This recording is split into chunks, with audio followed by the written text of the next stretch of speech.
क्या ही धन्य है वह पुरुष जो दुष्टों की युक्ति पर नहीं चलता और न पापियों के मार्ग में खड़ा होता और न ठट्ठा करने वालों की मंडली में बैठता है, परंतु वह तो यहोवा की व्यवस्था से प्रसन्न रहता और उसकी व्यवस्था पर रात दिन ध्यान करता रहता है। वह उस वृक्ष के समान है जो बहती नालियों के किनारे लगाया गया है और अपनी ऋतु में फल लाता है और उसके पत्ते कभी मुरझाते नहीं। इसलिए जो कुछ वह पुरुष करे वह सफल होता है।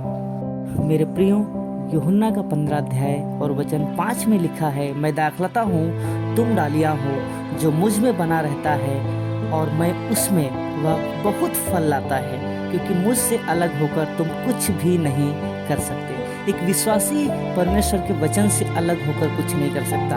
आज हम परमेश्वर में कैसे बने रह सकते हैं? उसके वचन के द्वारा, उसके वचनों को अपने जीवन में लागू करके, उसकी आज्ञाओं का पालन करके। और जब एक विश्वासी उसके वचन के आधार पर अपना जीवन जीता है, सो वचन कहता है वह उस वृक्ष के समान है जो बहती नालियों के किनारे लगाया गया है और अपनी ऋतु में फलता है और उसके पत्ते कभी मुरझाते नहीं।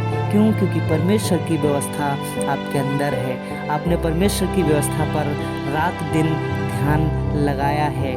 और जब हम परमेश्वर के वचन के आधार पर अपना जीवन जीते हैं, तो हमारा जीवन बदलता चला जाता है, हमारा चाल चलन बदलता चला जाता है, हमारी बातचीत, हमारा व्यवहार बदलता चला जाता है और हम उस वृक्ष के समान होते हैं जो बहती नालियों के किनारे लगाया गया है और उसके पत्ते कभी मुरझाते नहीं।